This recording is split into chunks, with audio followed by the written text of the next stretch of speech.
तो दोस्तों आज मैं एक्सप्लेन करने वाला हूँ हाल ही में ही रिलीज हुई एक काफी बढ़िया और डरावनी इंडोनेशियन हॉरर मूवी को जिसका नाम है ताकुत। ये मूवी बहुत ही खतरनाक है, काफी डरावनी है। ताकुत नाम की एक डरावनी एंटिटी के ऊपर बेस्ड है, तो उम्मीद करता हूँ कि आपको ये फिल्म जरूर पसंद आएगी।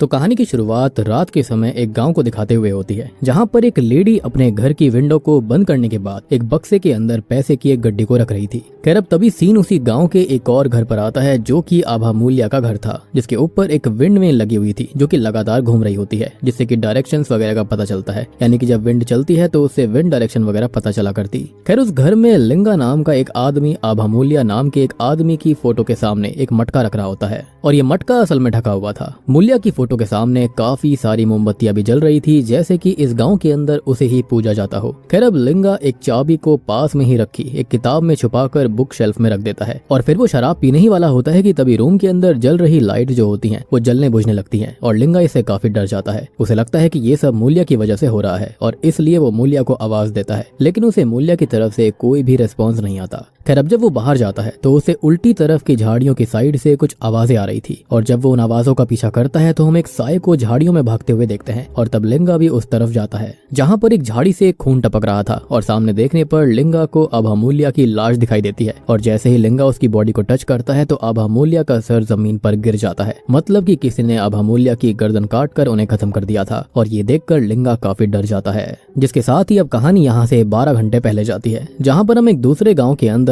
आइनन, रीनी और बागस नाम के 3 दोस्तों को देखते हैं, जहाँ पर आइनन रीनी के अंदर से भूत भगाने का ड्रामा कर रही थी और बागस उनको रिकॉर्ड कर रहा होता है। उसी दौरान हम जान पाते हैं कि आइनन असल में आभा मूल्या की तरह बनना चाहती थी, जो कि एक एग्जॉर्सिस्ट या फिर शेमन थे, और उनके पास कुछ शक्तियां थी जिनकी मदद से वो लोगों की बीमारियों को और तकलीफों को खत्म कर दिया करते। बागस अल्लाह को बहुत ही ज्यादा मानता था और उसे आभा मूल्या जैसे लोगों पर इतना भरोसा नहीं था, और तभी वो अपनी साइकिल उठाकर वारुगेनी इस्लामिक बोर्डिंग स्कूल में चली जाती है, जहाँ के ही एक केयर टेकर बूदी ने उसके अनाथ होने की वजह से उसे पाल पोस कर बड़ा करा था। अब अंदर जाने पर वो टीवी चालू कर आभा मूल्या और उसके द्वारा बनाए जाने वाले पानी के बारे में न्यूज को देखने लगती है, जिसमें बताया जा रहा था कि मूल्या को अल्लाह का मैसेंजर माना जाता है और अपने पानी की मदद से वो किसी को भी सही कर सकता है। और पिछले 15 सालों से मूल्या असल में बूमी सुवंग विलेज में एक आश्रम टाइप बनाकर रह रहा था। साथ ही साथ हमें कुछ झलकियां दिखाई जाती हैं जिसके अंदर मूल्या एक लेडी का एग्जॉर्सिज्म कर रहा होता है। उसको देखकर आइनन भी मूल्या के शब्दों को दोहराते हुए सेम एक्शन करने लगती है, और तब हम आइनन के हाथ पर एक अजीब से सिंबल को, एक मार्क को नोटिस कर पाते हैं, जिसको आपको याद रखना होगा क्योंकि मार्क के बारे में हमें आगे जानने को मिलने वाला है। खैर अब दूसरी क्लिप के अंदर मूल्या एक डिसेबल्ड आदमी के पैरों को पूरी तरह से सही कर देता है, जिससे कि अब वो आदमी चलने लगा था। खैर इतने में ही बूदी रूम में आकर टीवी को बंद कर देती है, और उसकी बातों से हम जान पाते हैं कि असल में उसको मूल्या पर भरोसा नहीं है, और अभी वो आइनन के पास आया था ताकि वो उसको नमाज पढ़ने के लिए लेकर जा सके।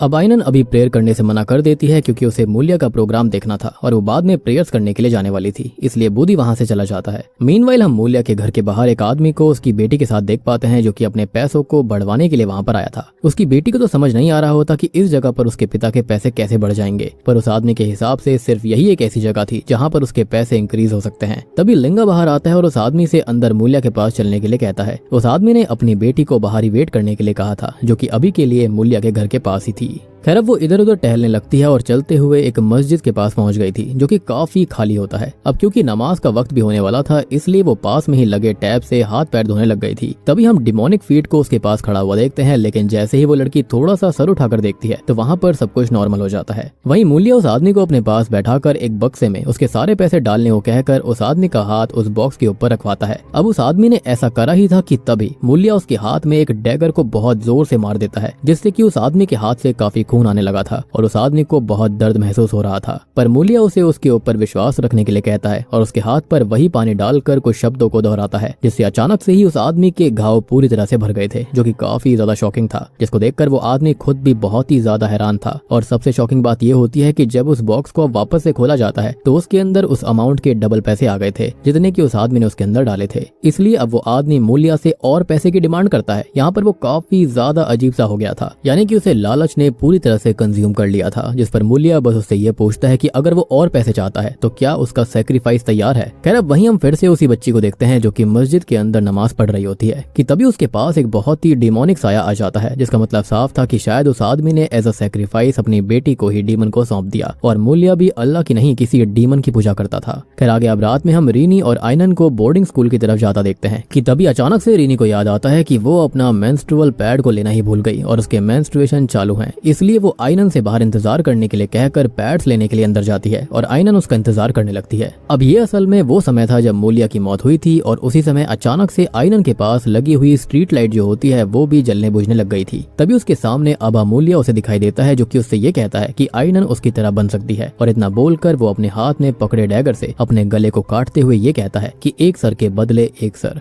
खैर आयनन तो ये सब देखने के बाद डरते हुए चिल्लाने लगती है और इतने में ही रीनी भी वहां पर आ गई थी, जिसके आते ही सब कुछ नॉर्मल हो जाता है। वैसे उस सीन के अंदर नोटिस करने वाली एक चीज भी थी कि मूल्या जिस जगह पर खड़ा हुआ था वहां पर काफी ज्यादा अंधेरा था, जो कि शायद उसकी इविल एनर्जी को दर्शाता है, और वहीं आयनन के पास काफी ज्यादा रोशनी थी जो कि दिखाता है कि वो प्योर सोल है या फिर एक आम इंसान है। फिर आगे जब आयनन बूदी के घर पहुंचती है तो उस समय पर बूदी किसी से कॉल पर बात कर रहा था। उस समय टीवी भी चालू होता है जिसमें मूल्या के अनजान कारण से मरने की खबर दिखाई जा रही थी, जिसको देखकर आयनन को काफी धक्का लगता है। उसे अभी तक पता नहीं था कि आयनन मर चुका है, जिसको देखकर आयनन काफी शॉक्ड हो जाती है क्योंकि उसने अभी अभी थोड़ी देर पहले ही मूल्या को देखा था। तभी अचानक से बूदी उसके पास कुछ सामान लेकर आता है और हम जान पाते हैं कि असल में आयनन कोई और नहीं बल्कि खुद मूल्या की ही बेटी है। जी हाँ, जिसकी माँ उसको बचपन में लेकर बूदी के पास आई थी और उसने आयनन को मूल्या से दूर रखने के लिए कहा था। और ये बात जानने के बाद आयनन बूदी पर काफी गुस्सा करती है क्योंकि आज तक वो खुद को अनाथ मानती रही और बूदी ने कभी उसको मूल्या की सच्चाई के बारे में नहीं बताया था, जिस पर बूदी बस उसको वो सामान देता है जिसको उसने आयनन की माँ के जाने के बाद से छुपा कर रखा हुआ था और उसे छुआ भी नहीं था। उसके हिसाब से वो बस वही चीजें कर रहा था जो कि आयनन की माँ चाहती थी। तब आयनन उस सामान को देखने लगती है जिसमें एक लिफाफे में कुछ पैसे थे। आयनन की माँ का कुछ सामान था और एक लिफाफे के अंदर आयनन की माँ और मूल्या की कुछ फोटो होती हैं, जिनको देखकर वो काफी इमोशनल हो जाती है और डिसाइड करती है कि वो मूल्या के फ्यूनरल पर जाएगी, जिसके लिए वो रीनी को अपने साथ लेकर रात में ही स्कूल से भाग रही होती है। कि तभी होता यह है कि बागस धोखे से उनके सामने आ जाता है और आयनन तब उसको भी अपने साथ लेकर जाने लगती है और मूल्या के गाँव उनके गाँव से थोड़ा दूरी पर था। वो जैसे तैसे ट्रैवल करते हुए वहाँ पर जाने लगते हैं और मैंने आपको स्टार्टिंग में बताया भी था कि कहानी जो थी वो मूल्या के गांव से थोड़े से दूर पर आती है, यानी कि दूसरे गांव में जहां पर फिलहाल आयनन रह रही थी और अब वो वहां से ट्रैवल करके अपने पिता के फ्यूनरल पर जाना चाहती है। जहां पर रास्ते में किसी को ये बात समझ में नहीं आ रही थी कि मूल्या ने कभी आयनन को ढूंढने की कोशिश क्यों नहीं करी, पर अभी आयनन को इन सब से लेना देना नहीं था। वो बस अपने पिता के फ्यूनरल को अटेंड करना चाहती थी और ये भी जानना चाहती थी कि उनकी मौत आखिर हुई कैसे, क्योंकि सब इसको बहुत ही स्ट्रेंज फिनोमेना बता रहे थे।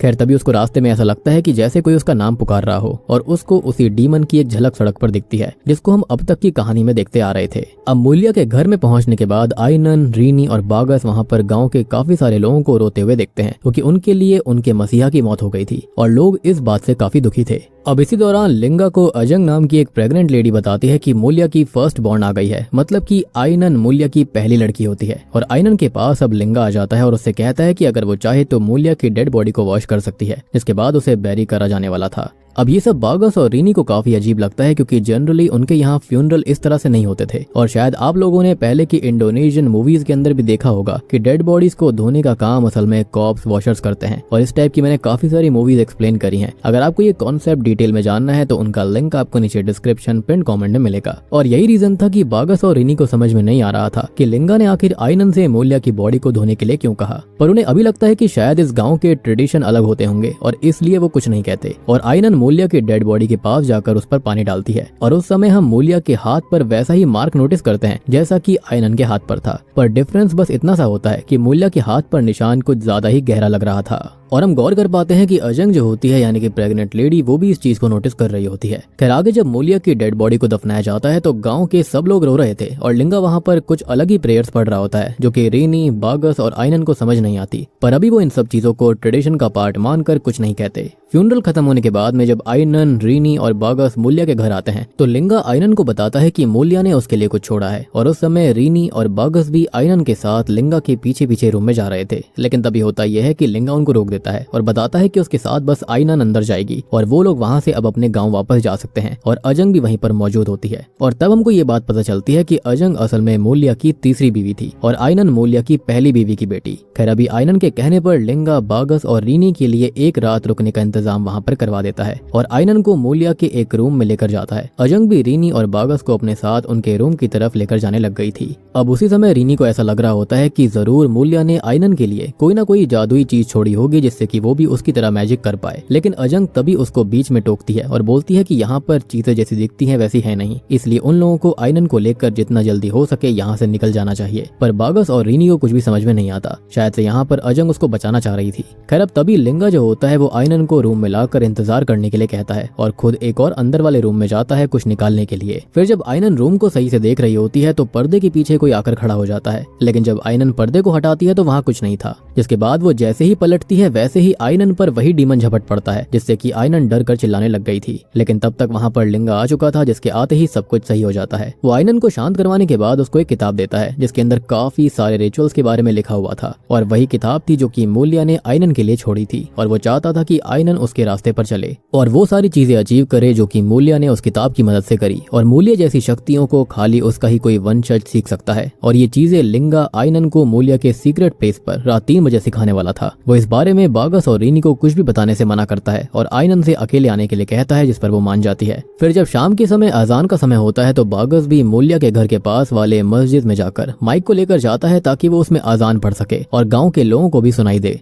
लेकिन लिंगा आकर उसे ऐसा करने से रोक देता है क्योंकि वो लोग माइक में अजान नहीं पढ़ा करते थे और अगर किसी को भी वहाँ पर अल्लाह को याद करना होता था तो वो अकेले में कर सकता था और ये चीज बागस को काफी अजीब लगती है। लेकिन वो बिना माइक के नॉर्मली ही नमाज पढ़ने लगता है। उस दौरान उसे मूल्या की आवाज आती है जो कि उसके साथ साथ अजान को दोहरा रहा था और जब बागस नीचे झुककर साइड में देखता है तो वहाँ पर मूल्या का कटा हुआ सर था, जिसको देखकर बागस काफी डर जाता है। इसलिए अब वो और जल्दी जल्दी प्रेयर्स करने लगता है और बाद में जब वो फिर से सेम डायरेक्शन में देखता है तो वहाँ कोई नहीं था। और अब नमाज खत्म होने के बाद जब बागस उठता है तो उसके एकदम से होश उड़ जाते हैं क्योंकि वो जिस तरफ से मुंह करके नमाज पढ़ रहा था वो बिल्कुल उसकी अपोजिट डायरेक्शन में खड़ा हुआ था। दैट मीन्स कि वो मस्जिद की तरफ पीट करके नमाज पढ़ रहा था, जो कि बागस को काफी ज्यादा डरा देता है और वो इस बारे में रात को रीनी से बात करता है। रीनी भी इसके बारे में जानकर काफी शॉक्ड हो जाती है। अब ऑब्वियसली उसकी तबीयत सही नहीं थी जिसकी वजह से वो भी प्रेयर्स नहीं कर सकती थी। पर सबसे अजीब बात ये होती है कि जब से वो लोग गाँव के अंदर आए थे तब से उन्होंने गाँव में किसी को भी अजान पढ़ते नहीं सुना और ना ही ऐसा करते देखा था, जबकि नॉर्मली सभी प्रेयर्स करते थे।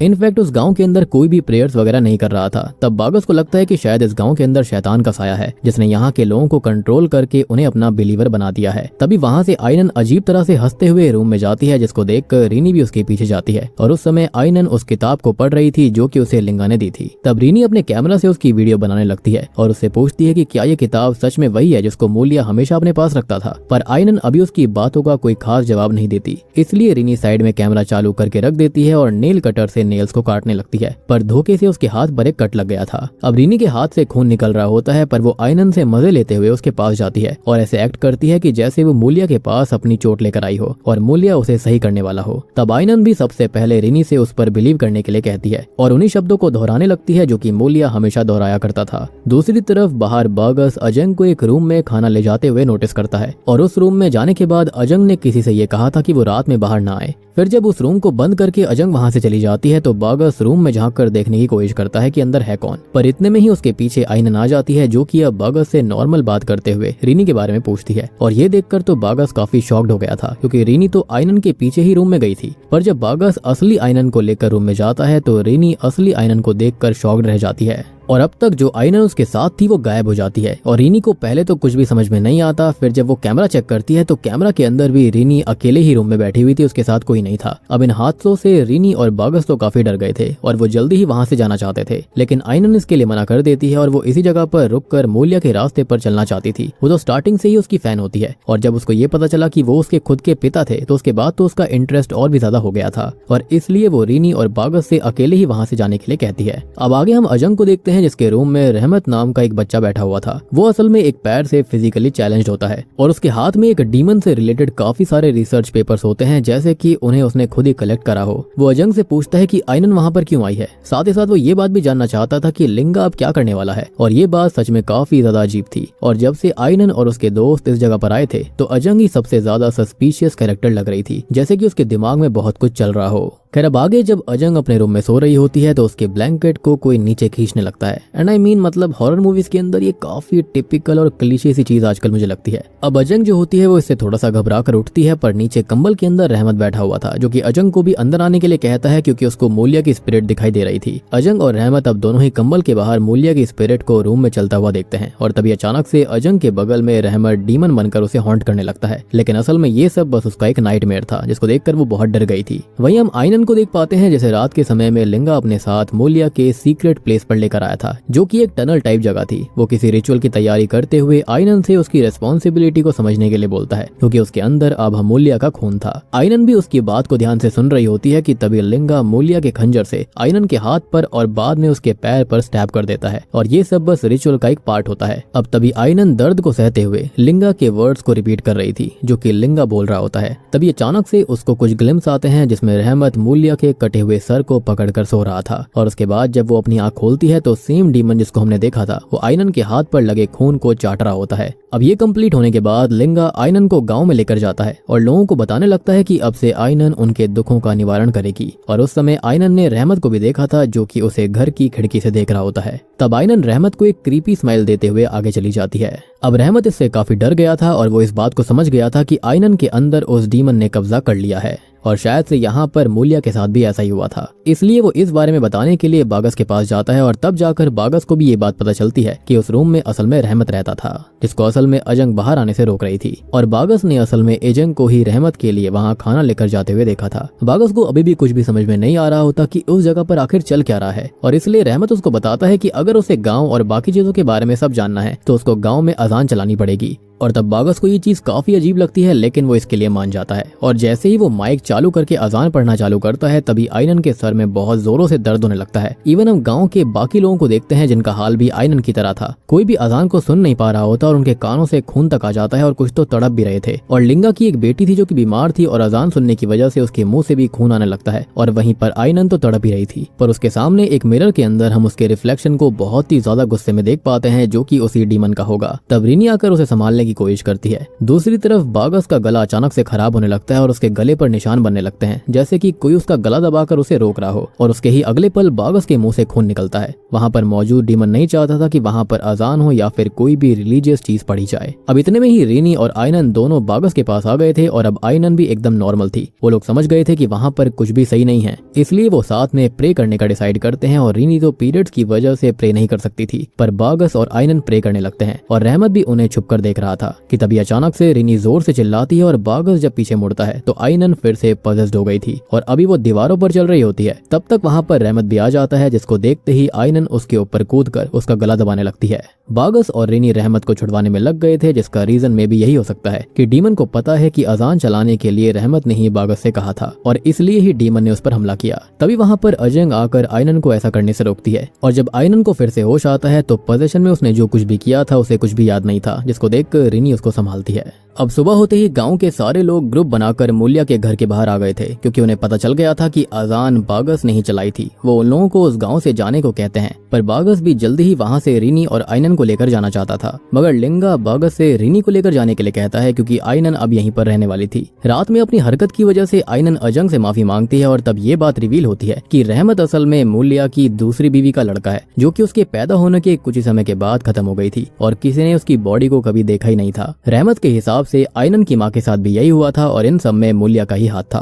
वो आइनन को कहता है कि मूल्या कोई अच्छा आदमी नहीं था जिसको सुनते ही आइनन की नाक से खून निकलने लगता है और वो एक क्रीपी वे में रहमत से कहकर चली जाती है कि गलत मूल्या नहीं बल्कि गलत रहमत है। अब रात में रिनी और बागस आइनन से रूम का दरवाजा खोलने के लिए कहते हैं क्योंकि वो लोग गांव से निकलना चाहते थे पर आइनन वहां से जाना ही नहीं चाहती थी। ऑब्वियस सी बात है वो पोजीशन में होती है। तभी रहमत बागस और रिनी के पास अपने रिसर्च पेपर्स लेकर आता है और उनको बताता है कि गांव के लोग अजान को झेल इसी वजह से नहीं पाए थे क्योंकि सब ने उस डीमन के साथ कोई ना कोई डील करी हुई है जैसा कि हमने देखा भी था। इवन मूल्या भी एक इविल एंटिटी की ही पूजा करा करता था जिसको ताकुत कहा जाता है। रहमत बचपन से ही मूल्या के सोर्स ऑफ पावर को लेकर काफी ज्यादा क्यूरियस रहा करता था और इसी वजह से उसने मूल्या का काफी बार पीछा करा और उसे सब पता चला। तब पास्ट के कुछ सीन्स में हम देखते हैं कि कई लोग एज अ सैक्रिफाइस मूल्या के पास अपने बच्चों को छोड़ जाया करते थे और मूल्या उन्हें लेकर एक सीक्रेट प्लेस पर चला जाया करता। खैर प्रेजेंट में रहमत बागस और रीनी को लेकर उस किताब के पास जाता है जिसके अंदर अंदर मूवी की शुरुआत में लिंगा ने एक चाबी छुपाई थी, जिसकी मदद से रेनी और बाकस वहाँ पर चल रही सभी चीजों के बारे में डिटेल में जान सकते थे। बाकस भी सब जानना चाहता था, इसलिए रहमत चाबी से वहाँ के बेसमेंट का दरवाजा खोलता है और रेनी और बाकस से नीचे जाने के लिए कहता है। वो खुद वहाँ पर नहीं जा सकता था, इसलिए रेनी और बाकस अपने हैंड कैम से रिकॉर्डिंग करते हुए आगे बढ़ रहे थे।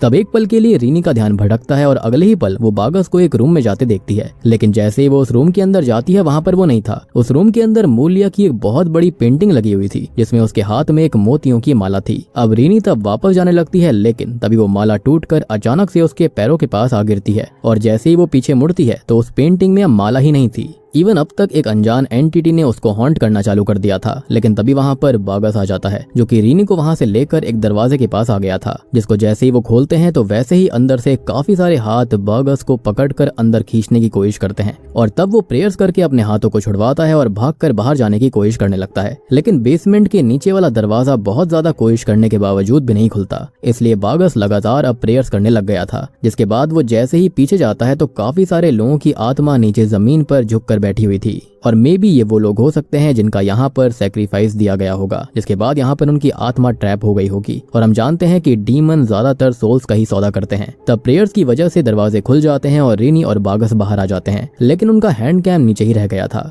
वहीं अब तक आइनन पजल हालत में गांव के अंदर घूम रही थी, जिसको जैसे ही लिंगा की बीवी देखकर इस बारे में उसे बताती है तो लिंगा के हिसाब से यही वक्त था जब आइनन पहली बार अपनी शक्तियों का इस्तेमाल करने वाली थी। तब गांव के काफी सारे लोग भी उसको देखकर उसके पास आने लगते हैं और उनमें एक डिसेबल्ड औरत भी शामिल थी, जिसका हाथ पूरी तरह से खराब था। और तब आइनन उससे उसके ऊपर भरोसा रखने के लिए कहती है और बाद में वो मूलिया की तरह ही लाइंस को दोहराते हुए एक बार में उस औरत के हाथ को खींचकर सही कर देती है, जिससे कि अब गांव वाले आइनन को एक मसीहा के रूप में देखने लग गए थे और उससे अपनी अपनी दिक्कतें बताने लगते हैं। रहमत ने भी ये सब देख लिया था और इतने में ही वहाँ पर बाकस और रीन भी आ गए थे। बाकस आइनन को ये सब करने से मना करता है, लेकिन तब लिंगा और बाकी गांव वाले उसे ऐसा करने से रोकने लगते हैं। वो नहीं चाहते थे कि बाकस अब आइनन को अपने साथ कहीं पर भी लेकर जाए, और आइनन जो कि खुद भी पूरी तरह से होश में नहीं थी, वो अब यहाँ पर बाकस को उल्टा सीधा कहने लगती है, जिससे कि वो डिसाइड कर लेता है कि वो रीनी के साथ ही वहाँ से चला जाएगा। दूसरी तरफ रहमत जब इस बारे में अजंग को बताता है कि आइनन मूलिया के पाथ को कंटिन्यू रख रही है तो अजंग काफी डर जाती है। मीनवाइल आइनन के ऊपर फिर से वही सेम रिचुअल करा जाता है और तब उसे एक और ग्लिम्स आता है जिसके अंदर वो रहमत और अजंग को मूलिया की बॉडी को ठिकाने लगाते हुए देखती है, विच मीन्स कि मूलिया को किसी और ने नहीं बल्कि अजंग और रहमत ने ही मारा था। वहीं थोड़ी देर के बाद में जब रहमत के रूम के अंदर बाकस और रीनी उनके साथ गाँव से जाने के लिए आते हैं तो वो नोटिस करते हैं कि रहमत और अजंग तो वहाँ से ऑलरेडी निकल चुके थे। वहीं जब रहमत और अजंग चलते हुए उस रास्ते पर पहुंच जाते हैं जहां पर मूलिया की लाश मिली थी, तो रहमत के बगल से अचानक से ही वो इविल एंटिटी ताकुत गुजरती है, जिसका रियल मतलब होता है फॉल्स गॉड यानी कि फॉल्स प्रॉफिट। और आप जानते हो कि डीमंस और डेविल जो होता है वो यही करता है। खैर अगले ही पल वो रहमत को झाड़ियों में खींच लेता है। अब अजंग तब उसको ढूंढने की कोशिश करती है कि तभी रहमत के ऊपर आइनन पजल हालत में हमला कर देती है, यानी कि वो कोई और नहीं बल्कि आइनन ही थी जिसको ताकुत ने पजस करके रखा था। और वो उससे यही बोलती है कि ए हेड फॉर ए हेड, जिसके साथ ही सीन पास्ट में जाता है और हम देखते हैं कि असल में मूलिया की सच्चाई के बारे में जब अजंग को रहमत की वजह से पता चला था तो उसे ये बात भी पता चल गई थी कि मूलिया अपने बच्चों के पैदा होने के बाद अपनी बीवियों का भी सैक्रिफाइस दिया करता था, विच मीन्स कि उसने आइनन और रहमत दोनों की ही माओं को यहाँ पर सैक्रिफाइस कर दिया था। और क्योंकि अभी अजंग प्रेग्नेंट होती है तो उसके बच्चे के होने के बाद में मूलिया उसके साथ भी यही चीज करने वाला था, और इसलिए अजंग उस गाँव से बाहर जाने की बात करती है, जिस पर मूलिया उसे जबरदस्ती रोकने की कोशिश करने लगता है, जिसको देखकर अजंग पास में ही पड़े मूलिया के ही डैगर को उठाकर उसके गले पर मार देती है। ये वही डैगर था जिससे वो स्टार्टिंग में एक आदमी को भी स्टैब कर रहा था, जिसके पैसे उसने डबल किए थे, लेकिन इससे उसको कोई फर्क नहीं पड़ता। और अब मूलिया अजंग को जान से मारने वाला था कि तभी वहाँ पर खड़ा हुआ रहमत, जो कि सब कुछ देख रहा होता है, वो खुद मूलिया की गर्दन में उस डैगर को घुसाकर उसे जान से मार डालता है। और इस बार वाकई में मूलिया सच में मारा गया था, और इसी वजह से मूलिया की स्पिरिट आइनन के पास गई थी ताकि वो उसकी मौत का बदला ले सके। और उस समय पर मूलिया ने आइनन से ये भी कहा था कि सर के बदले सर। तो अब आपको समझ में आया होगा कि ये बात उसने क्यों बोली। इनफैक्ट आइनन जब पजस हालत में अभी होती है उसने तब भी सेम चीज कही थी कि सर के बदले सर। खैर प्रेजेंट के अंदर डीमन रहमत को मारने वाला होता है कि पीछे से अजंग उसको बचाने की कोशिश करती है और उसने आइनन का पैर पकड़ लिया था ताकि वो आगे ना जा पाए, यानी कि मूलिया को भी इसी एंटिटी ताकुत ने पजस करके रखा था। अब रहमत वहाँ से भागने की कोशिश कर रहा था कि तभी उसे रास्ते में रीनी और बागस मिल जाते हैं। तब रहमत उनसे अजंग की हेल्प करने के लिए कहता है, लेकिन जब वो लोग फिर से उस जगह पर वापस जाते हैं जहाँ पर पजेस्ड आयनन और अजंग थे, तो वहाँ पर अब कोई भी मौजूद नहीं था। तब रहमत रीनी और बागस को वापस से मूलिया के घर में ले जाता है, जहाँ पर एक किताब के अंदर डीमन को खत्म करने के तरीके के बारे में लिखा हुआ था। उस डीमन को पजस करे जाने वाले इंसान के परिवार का ही कोई उसको मार सकता था, यानी कि उसका खुद का खून। और यही रीजन था कि अजंग के मरने पर मूलिया क्यों नहीं मरा था और रहमत के मारने से वो तुरंत ही मारा गया। बेसिकली ये डीमन जो था ना, मूलिया के पूर्वजों से ही डील करता आ रहा होगा, या फिर हो सकता है कि उसने ही इनकी शुरुआत करी हो। एक तरीके से इनका जो खून था ना, वो मार्क्ड हो गया था। और अब आपको ये बात भी समझ में आई होगी कि आयनन का जो खून था वो क्यों वो डीमन चाट रहा था, क्योंकि उसे एक वेरिफिकेशन चाहिए थी कि हाँ ये मूलिया के ही परिवार का कोई है। फिलहाल यही एक रास्ता होता है जिससे कि उस डीमन को रोका जा सकता था, लेकिन बागस आयनन को मारने से साफ इनकार कर देता है। इसलिए अब रहमत एक दूसरे तरीके को ढूंढता है जिसके हिसाब से उस डीमन को अजान सुनानी पड़ेगी, क्योंकि वो लोगों के विश्वास से ताकतवर होता है। और अगर लोग उसके ऊपर विश्वास करना ही छोड़ देंगे और फिर से सही रास्ते पर आ जाएंगे, अल्लाह को मानने लगेंगे, तो वो कमजोर होकर खत्म हो जाएगा। अब बागस के लिए ये बेटर आइडिया था। और इतने में ही हम बाहर देखते हैं कि आयनन अजंग को पूरे गाँव में घसीटते हुए मूलिया के घर के बाहर लेकर आती है। बेसिकली जो डीमन था ना, वो उससे ये करवा रहा था। डीमन को ये चीज बिल्कुल पसंद नहीं आई थी कि वो वहाँ से भाग रही थी। अब वो रहमत को बाहर बुलाती है, गांव के बाकी लोगों को भी। और आयनन की ऐसी हालत देखकर घर के बाहर सब आ गए थे, लेकिन किसी की हिम्मत नहीं थी कि वो अजंग को बचा ले। रहमत, बागस और रीनी भी बाहर आ जाते हैं, जिन्हें देखकर आयनन रहमत को मारने के लिए आगे बढ़ती है। पर तब अजंग इस बार फिर से उसका पैर पकड़ लेती है, जिसको देखकर अब आयनन को बहुत ही ज्यादा गुस्सा आ चुका था। और इस बार पजेस्ड हुई आयनन, यानी कि उसके अंदर का जो डीमन होता है, वो कुछ भी नहीं सोचता। उसने ये भी नहीं सोचा कि इस बार भी उसके पेट में उसी का वंशज था, और बस उसने पास में ही पड़े हुए एक बड़े से पत्थर से उसके चेहरे को कुचलकर सबके सामने मार दिया, जिसको देखकर रहमत रोने लगता है। तब बागस जाकर आयनन को पकड़ता है और कुछ गांव के लोगों की हेल्प से वो आयनन को पास में ही एक खंबे से बांध देते हैं। उस समय लिंगा आयनन को समझाने की कोशिश करता है कि वो अपने पिता की तरह है और उस डीमन को वो ओवरपावर कर सकती है,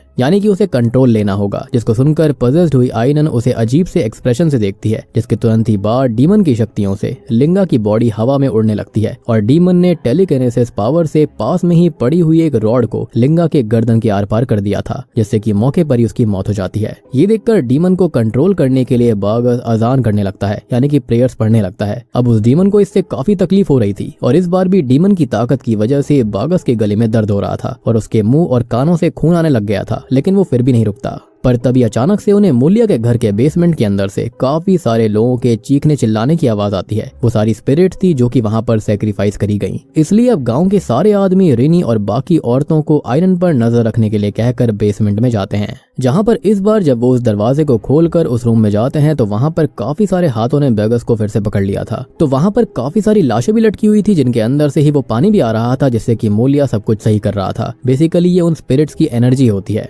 जिसको ही चैनलाइज करके डीमन सब कुछ सही कर दिया करता था। बेसिकली फॉल्स प्रॉफिट बन रहा था वो। अब ये सब देखकर सबके होश उड़ जाते हैं और किसी को समझ में नहीं आता कि वो लाशें इस जगह पर क्यों हैं। वहीं बाहर आयनन इस बारे में हंसते हुए रिनी को बताती है कि वो सब असल में वो लोग हैं जिनके सैक्रिफाइस दिए गए थे। इतना बोलकर वो अगले ही पल गायब हो जाती है। वहीं बेसमेंट में सब उन लाशों को उतारने लगते हैं, मगर तब आयनन वहां पर पहुंच गई थी और वो अपनी शक्ति की मदद से सबको घुटनों पर ला देती है। उसका यही कहना था कि गाँव के लोगों को अब उसे हमेशा फेस करना पड़ेगा, क्योंकि उन्होंने ही उसके रास्ते को चुना था। पर तभी बागस अजान पढ़ना चालू कर देता है, जिससे कि आयनन को तकलीफ हो रही थी। और इस बार सिर्फ बागस ही नहीं बल्कि सारे के सारे लोग प्रेयर्स पढ़ रहे होते हैं, जिससे कि आयनन जमीन पर गिरकर तड़पने लगती है, यानी कि डीमन के ऊपर उनका विश्वास खत्म हो रहा था। अब कुछ समय के बाद में सब कुछ नॉर्मल हो जाता है और गांव वालों को समझ आ चुका था कि अब तक उन्होंने डिमोनिक पाथ पर चलकर कितनी बड़ी गलती करी थी और ऊपर वाले ने जो जिसको जैसा दिया है वही सही है। इसलिए वो सब साथ में मस्जिद में अब प्रे करने का डिसाइड करते हैं। लेकिन जब वो प्रे कर रहे होते हैं तो एक बार फिर से आयनन ने पजेस होकर रिनी को जान से मारने के लिए उसको गले से पकड़कर उठा लिया था। अब तभी आयनन के मन के अंदर जो उसकी आत्मा होती है ना, वहाँ पर मूलिया उसको ये कहता है कि वो उसकी तरह बन सकती है, क्योंकि स्टार्टिंग से ही वो उसकी तरह बनना चाहती थी। लेकिन आयनन का अब खुद के ऊपर थोड़ा सा कंट्रोल आता है और वो किसी भी हाल में अब मूलिया की तरह यानी कि अपने पिता की तरह बनना नहीं चाहती थी। वो देख चुकी थी कि वो कितना बुरा इंसान था और डीमन पोजेशन में उसने क्या क्या किया। और जैसे ही वो मूलिया से ऐसा कहती है वैसे ही वो प्रेजेंट में पूरी तरह से सही हो जाती है, यानी कि उसका पोजेशन अब चला गया था। और अब अगली सुबह हम देखते हैं कि आयनन और बागस ने उसी गाँव के अंदर रहने का फैसला करा था, ताकि वो रहमत और गाँव वालों का ध्यान रख सके। लिंगा और अजंग का फ्यूनरल भी सारे रीति रिवाजों के साथ करा जाता है, जो कि यहाँ पर पहले कभी नहीं हुआ था। अब बूदी जो होता है वो रीनी को लेने आया था क्योंकि वही वहां से जाने वाली थी, लेकिन होता यह है कि आयनन जो होती है वो उसको मूलिया की वो किताब देती है जिसकी वजह से ये सब शुरू हुआ था, और ताकि वो किसी और गलत हाथ में ना पड़ जाए, जिसके चलते ये डीमन वापस आ सकता था। साथ ही साथ आयनन उससे माफी भी मांगती है उसके बर्ताव के लिए, क्योंकि उसने उससे काफी ज्यादा गंदे से बिहेव किया था। तब बूदी उसको माफ करता है और वहां से रीनी को लेकर चला जाता है। फिर मूवी की आखिरी में हमको एक कोट भी दिखाया जाता है कि ऊपर वाले उन लोगों के प्रोटेक्टर हैं जिनको उन पर भरोसा है, पर जो लोग ऊपर वाले पर भरोसा नहीं करते और किसी और पर ही भरोसा करते हैं, यानी कि ताकत पर, यानी कि फॉल्स प्रॉफिट पर, उनको कोई नहीं बचा सकता।